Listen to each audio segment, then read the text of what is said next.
I'm Cheri Sterman, Crayola Director of Education. We're excited that Abrams Kids is collaborating with Crayola on this read-along, draw-along event to help children enjoy great stories and the illustrations that bring them to life.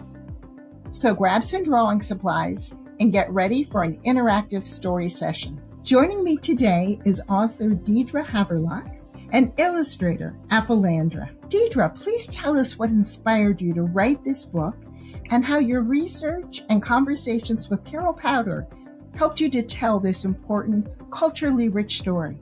Sure, this story came about in an interesting way. I'm a prayer person, so I was in prayer one evening, and while I was praying, and I can't remember what exactly I was specifically praying about, but while I was praying, I heard powwow drums all around me, and I was pleasantly surprised. And I said to Creator, I said, I hear powwow drums. And then I heard the words, I will speak to you through the drums. And that got me very excited. So I wrapped up my prayer, and my first thoughts were, I wonder what Creator wants to say through female drummers. And so I went to my phone and I Googled Indigenous female drummers, and Carol Powder's name came up first, and along with a whole bunch of news articles on her. And as I read the articles and read a little bit into her story, I felt akin to her because, first of all, she's Cree and I'm Cree. She lives in Edmonton and I'm from Edmonton and grew up there. And so we had some similarities in our background. And as I read about her and realized that as a female drummer specifically, that her voice was being shut down at powwows, it made me really sad. And the idea that women's voices, even if it's through music, speaking or music, get shut down. Going through Carol's story, I just thought one day I want to meet this woman. I want to hear the story from her own lips. I was working with an editor and she said, what's on your heart to write? What's the one story that you really want to share? And I said, well, there's this woman and her name's Carol Powder, and I want to tell her story because it's important. It's important from a spiritual perspective. And she said, well, see if you can do it. So I got a hold of Carol. I told her who I was, and we met for coffee, and she's passionate, so passionate about her music. And when you stand, when she plays over you and you feel that music, it is unbelievable. You cry, you weep. It's just beautiful music. So yeah, important book, important woman, important work.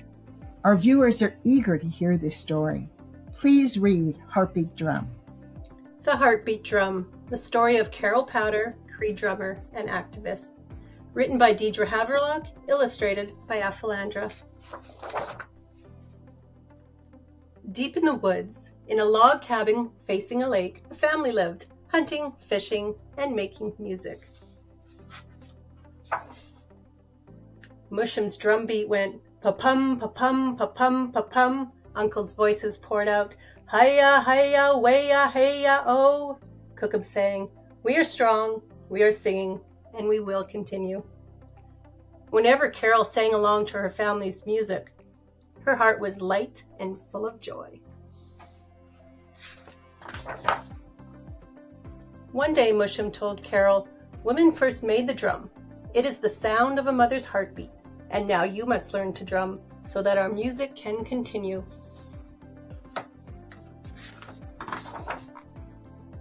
Musham made Carol her own hand drum, just like his, only smaller. She couldn't wait to hear her drum, but first it had to dry so the moose hide could shrink tight. When Musham finally brought Carol her beautiful new drum and a drumstick made from a willow branch, he sat her down. Creator has shown me something, he said. You are gifted with song, and in the future you will become a singer. Me? Carol asked. Yes, you, he said. But understand what I have seen. When I am gone and you grow older, our ways will change. Women will not be accepted. You are going to bring women back to the drum because that is where they belong, beside us. Children belong there too. Why? Asked Carol. Because that's the only time anyone's going to heal, replied Musham. Carol thought about how Mushum's music made her feel. She imagined herself spreading healing through her own songs and through the heartbeat of her own special drum. She couldn't wait to become a singer, so she hit her new drum in agreement. Pum! Carol trained with Mushum's drumming group. They drummed at home, at ceremonies, and especially at powwows, using a big drum called grandfather drum. Even though the drum was giant like Mushum, its heartbeat still came from a mother. Their drum beat went pa-pum, pa-pum, pa-pum, pa-pum. Their voices poured out hi-ya, hi-ya, way-ya, hey-ya, oh. Their words sang, we are strong, we are singing, and we will continue. But every year, Mushum's drumming became a little bit lighter and his walking a little bit slower, until one evening Carol was called to his bedside. Mushum said to her, "Granddaughter, today I am going to the next world. Remember everything I taught you. Remember your gift." Carol's heart beat with sadness.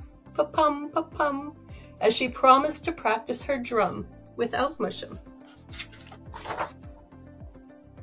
Carol kept her promise. She practiced pa-pum, pa-pum, and practiced pa-pum, pa-pum, and practiced pum-pum-pum. Eventually, Carol became a mother. She made drums for her children so that her family's music could continue. Listen to the heartbeat of the drum, she told her children, just like Mushum taught her. After many years, Carol missed drumming at powwows, so she formed a female drumming group called Cheri Sterman. She taught the women her songs and how to drum. But when Carol and her group arrived at a powwow, things had changed, just like Mushum had warned. No other women were sitting at the drum, and instead of welcoming words, Carol heard, "It is not tradition for women to hit the drum. If women hit the drum, they will kill the drum's spirit." But Carol knew the men's words weren't true. She knew women gave life to the drum, and she understood that it was time to speak up.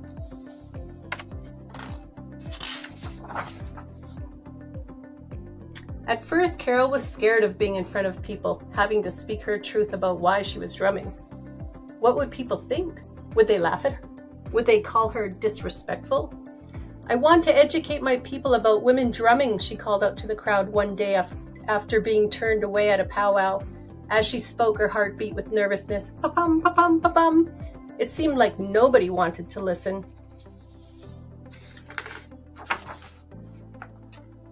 But Carol didn't give up. She continued by teaching and speaking out about the importance of honoring women, even when they were at the drum.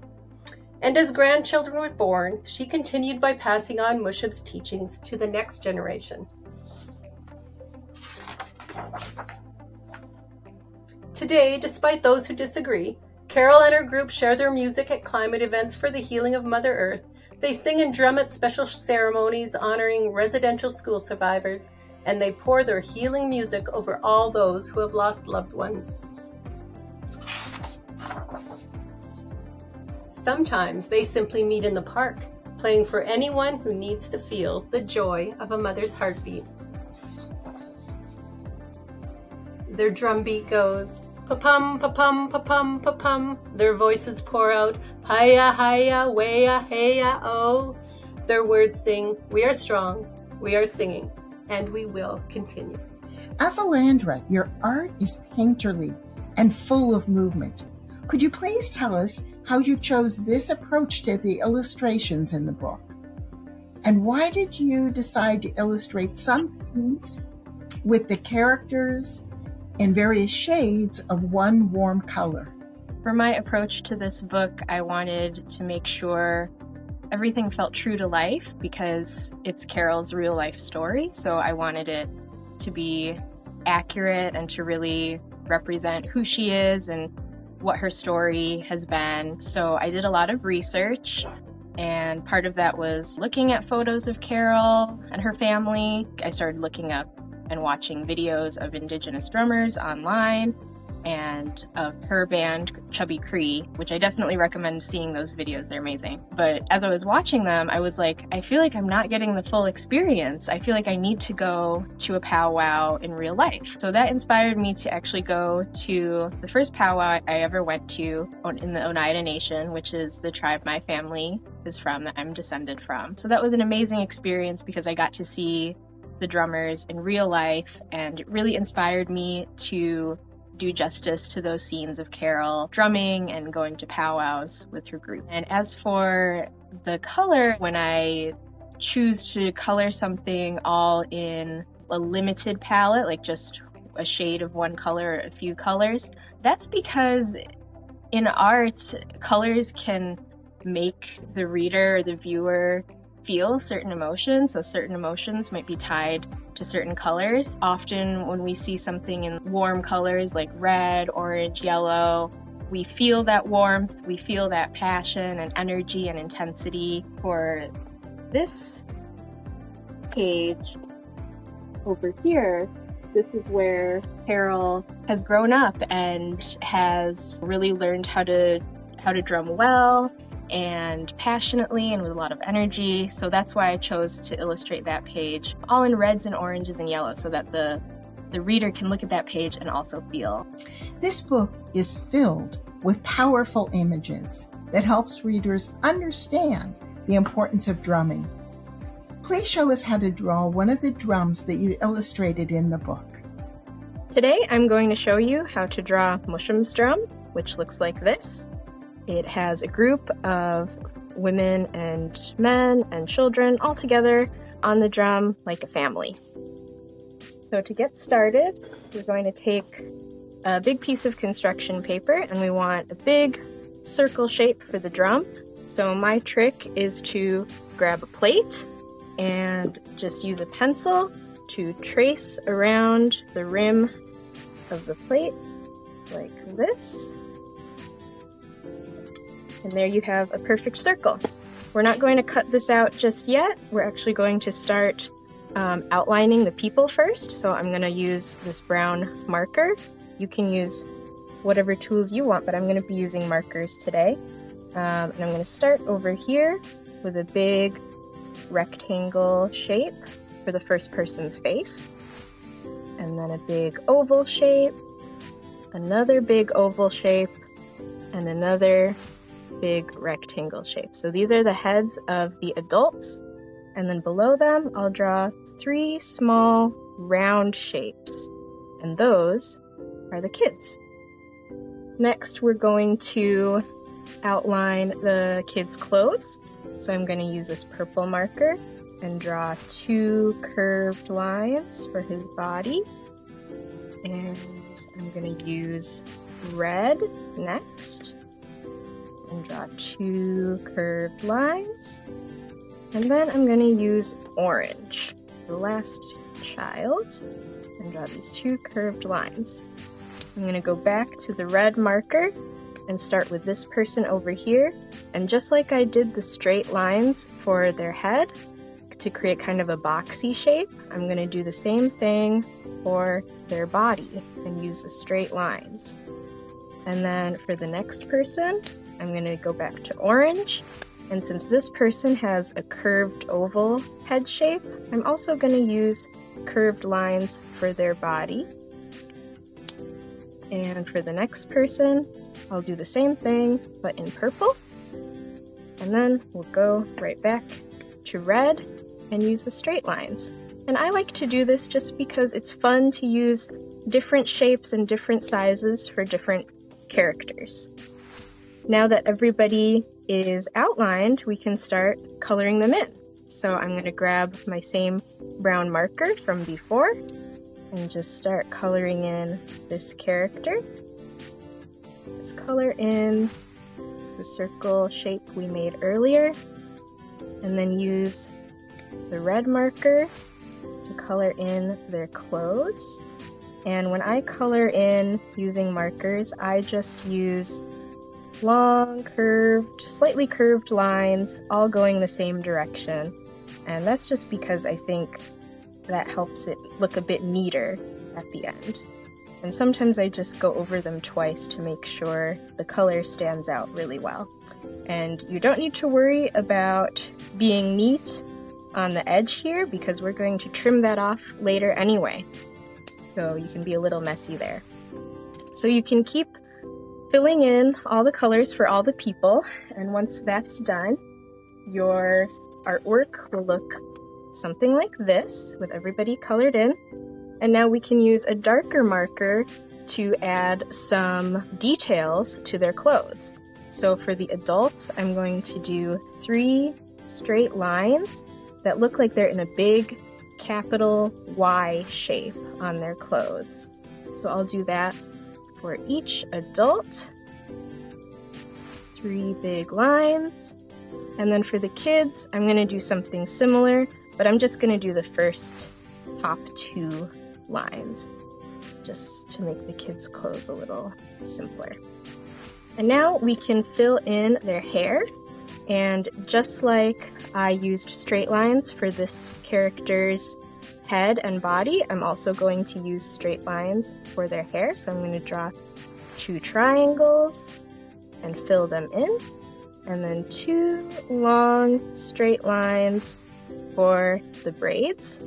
And for this person, I'll do something similar, but they'll be curved lines like this. Then I'll fill them in. And then for their braids, it will also be 2 long curved lines. And I'll do the same here. Make the curved shapes and the curved lines for the braids. And then the 2 triangles again for this last adult character with the 2 long braids, and don't forget to fill them in. And then the kids are going to have simpler hairstyles. They're going to have short hair with straight across bangs. It's basically just a half circle at the top of their heads, like that. And then we're going to draw in the sun. So I'm going to use a yellow-orange marker to just draw a big curve like this. And you can follow along kind of the curve of your outline from earlier. And then just draw some short straight lines coming out of there to represent the sun rays. And I think I drew those a little too short. We're going to draw with the blue marker the outline of a 5-pointed star. And so now all you have to do is grab your scissors and cut it out. And one thing that I learned while doing the art for this book is that the drummers like to design their drums based on things they liked or things that fit their personality or their beliefs or the beliefs of their tribe. So when I came up with this design for Mushroom's drum, I was inspired by his belief that everyone belonged at the drum, no matter if you were a man or a woman or a child. That was a belief he really liked. So when you're drawing your own drum design, maybe you can get inspired by things that you like. So maybe you like animals or playing sports or reading books, or maybe you're like me and you like to do art, and you can draw any of those things on your drum. The important thing is to use your imagination and have fun with it. And there's Mushroom's drum. Now that you've seen Aphelandra create a drum design, it's your turn to draw. Grab some colored pencils, crayons, or markers. As you draw, thinking about how drum designs often represent that drummer's personalities and interests, and bring a bit of yourself to your art. Parents and teachers, you can be the first to know about the next Read Along, Draw Along program and other free learning events by signing up to receive the Crayola Learning monthly e-newsletter. Just go to Crayola.com and check the learning box to have free creative moment ideas delivered right to your inbox. Thank you, Deidre and Aphelandra, for helping our viewers to understand some Native American drumming traditions and about Carol Powder. Thank you to our friends at Abrams Kids for publishing this great book. And a very special thanks to all of you for joining us today. Bye, everyone. And don't forget to check out Chubby Cree on YouTube. Bye, everyone. Thanks for joining us today. I hope you feel inspired to go out there and make your own artwork.